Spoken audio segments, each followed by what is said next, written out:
Unblockables. Everybody wants them, no one gets them.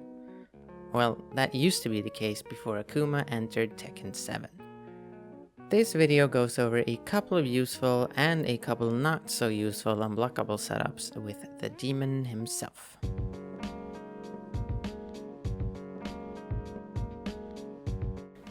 As I said earlier, this video is talking about unblockables, right? Unblockable setups, unblockable things in general, I guess. And the first thing I want to talk about is maybe I should explain how this actually works.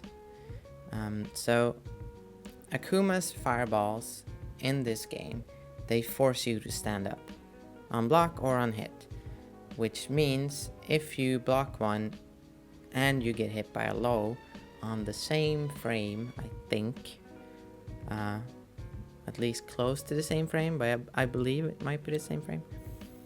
I haven't really looked into it that much.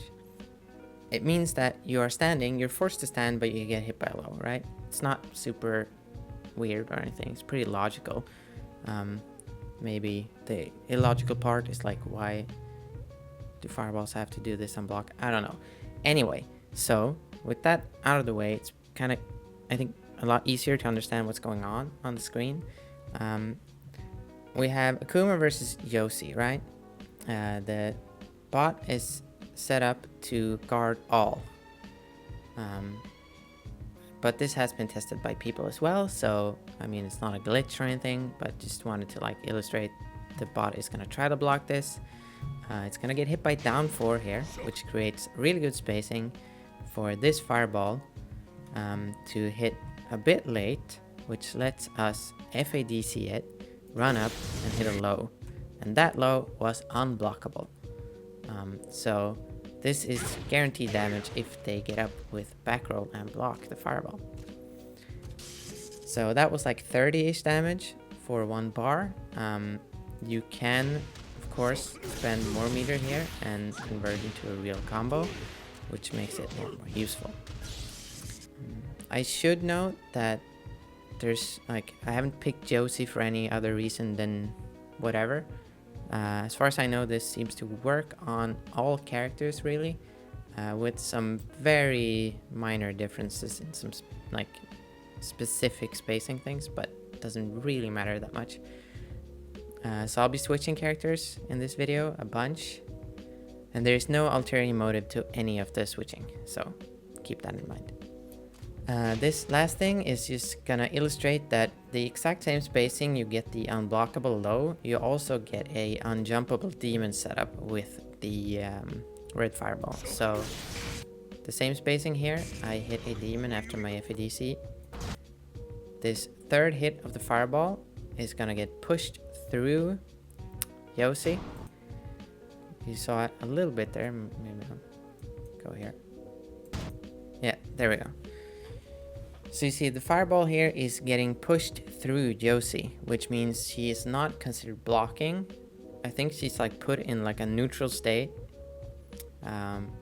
for that much time or something.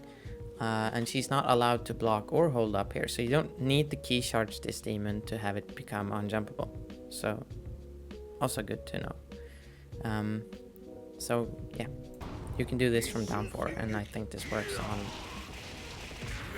all characters, if not most characters at least. This is another setup that comes from down 4. It's basically the same shit, right? But maybe a little bit more useful. So I have this spacing to the wall here. I'm gonna hit a down 4. This spacing isn't super particular. You really just don't want to be super close to the wall, because if you're too close, the back slide, back hold, back get up, whatever it's called, it's not a back roll in this game really, but the back roll isn't gonna get you enough space, added space, if you're too close to the wall. But other than that, it's not like a crazy spacing or anything. But so I hit down 4, I do my fireball, I hit a back 4, which is low. Wow, that's a pretty cool shot.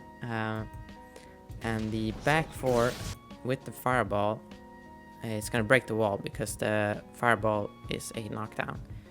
So this lets me do a unblockable into a combo. This combo is whatever, you very easily can get to the wall. I'm just lazy, so I recorded it once, and yeah, use your imagination for that one.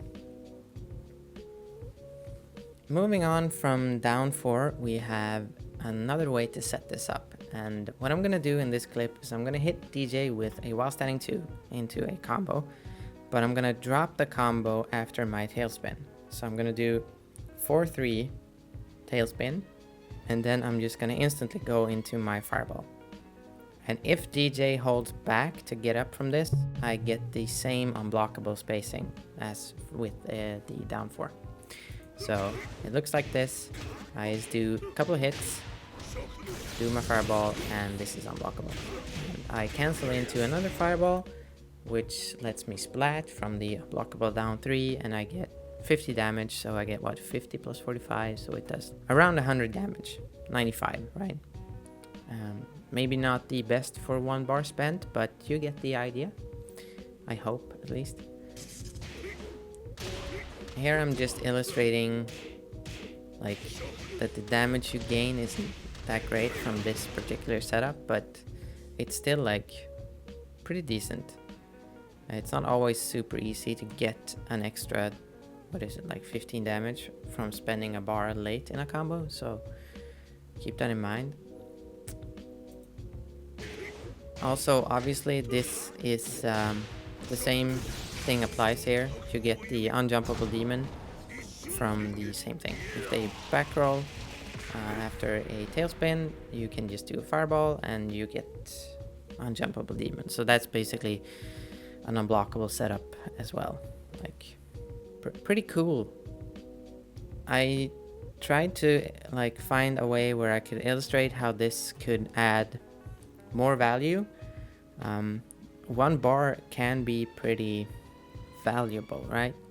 Especially when it's like, oh, I'm gonna spend a bar to do a setup where they might not even get hit by anything, just for an extra 13 damage or whatever. Maybe not the most practical, but in this situation I'm gonna hit king with a combo, right? I'm gonna like carry, I'm gonna travel to the breakable wall, and I'm gonna keep my tailspin. So I'm gonna have a lot of hits here on my break, and instead of doing like a tailspin into like, I don't know, a running 3 or something to spike, I'm gonna go for the unblockable demon here, or a low, but in this case I'm doing the demon. The same spacing, I mean the same rules apply here. So I get to do 61 damage, and if he holds back here, I get an extra at least 55 instead of doing like some really whack ender because I used up all my hits before the balcony break. So this, I think, is at least on the verge of usable. So,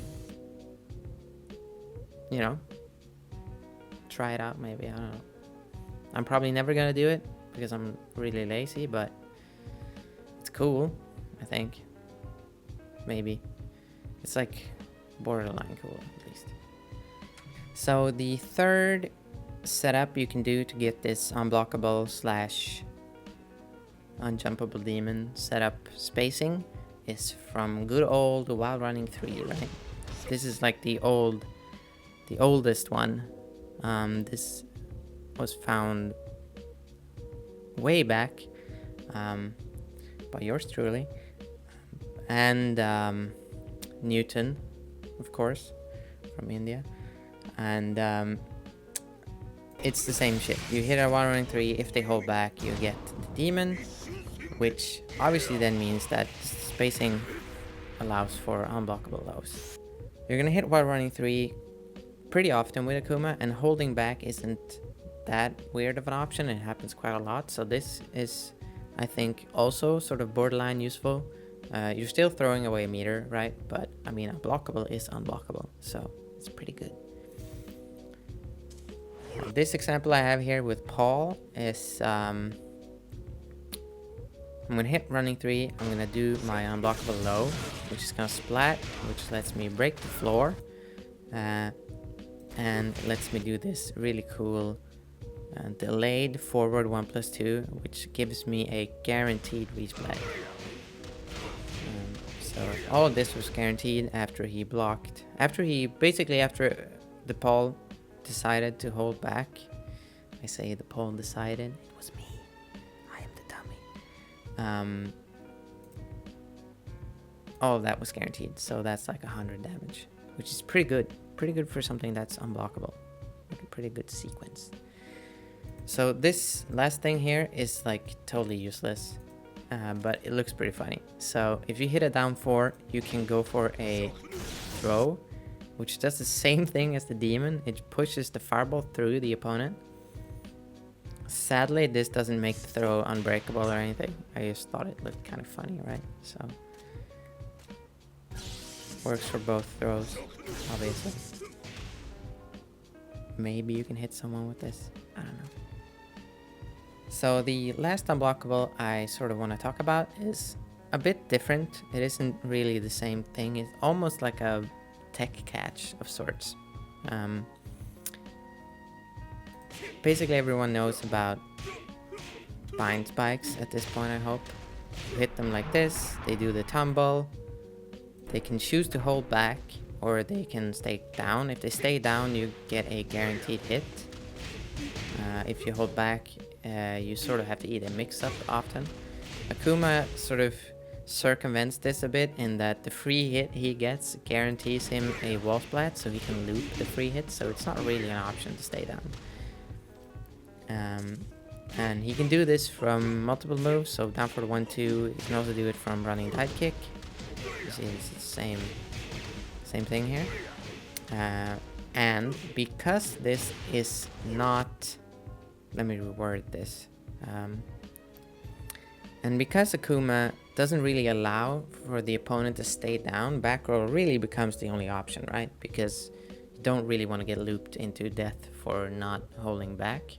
You'd rather take a mix-up than take a guaranteed another mix-up. I mean, you don't get out unless you hold back. Because of that, this setup becomes pretty interesting. So Kazuya there was holding back, and I'm going to rewind this so we can look at it again. So Akuma hits a sort of meaty running dive kick, which I do an immediate down 1 into a dragon punch, which lets me resplat Akuma's escape attempt, which I don't think any other character in the game realistically can do. Maybe Eliza. So that's pretty cool. The damage isn't great or anything, but pretty sick, right? Now, this has been known for quite some time, this down 1 thing. I hadn't really labbed it out. I know Goki Akuma talked about this. We talked about it like a couple of weeks ago or something like that. But I decided to like check it out a little bit more, because I wanted to know if I could be more than +10, right? Turns out I could be +11 if I was a little bit more meaty, right? So I got more damage out of it. It's obviously more of a risk though, because you're just doing a dragon punch. You might hit them like on the head grounded, but I mean they get up and then they kill you. So maybe not the best. It does a lot more damage though, so that's cool.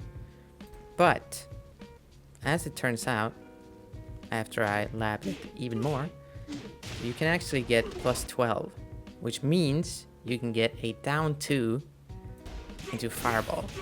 So you can get like 1,000,000 damage on this, and that is unblockable. If they stay down, you can resplat them, and if they like try to get up, you can kill them. Isn't that a fucking thing? What? That's super cool, right?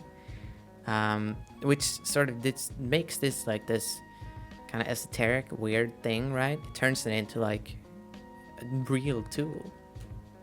Like, that's fucking cool. You can like hit someone with a bunch of bind spikes in a tournament, kill them for not getting up, and then you do this shit and they get up and you do 100 damage. I think you won all the tournaments then. Like, they just give you the prize. I think that's how tournament works. Yeah, pretty cool, right? as I always do, I want to thank you for watching the video through to the end. Always a pleasure to know that someone actually enjoyed it, or at least found it interesting enough to watch it. This video was a little bit of a hack job. Was done way quicker than I usually produce stuff. It's like a day. So keep that in mind before you judge it for its quality. I just kind of want to get it out there because this topic was a bit, I'm not going to say heavily discussed, but it came up in both the Akuma Discord and the Akuma Tekken Saibatsu channel. So I just kind of wanted to release it and get it out there. And if you did enjoy it, please do like the video and subscribe to my channel if you like watching more Akuma stuff. It's generally what is there. And I do have more stuff in the works. I have recorded a bunch of stuff, but I haven't really started editing it yet. So it's gonna be like in the future, but it's on the horizon. So it's like it's getting there. And with that, I bid you adieu.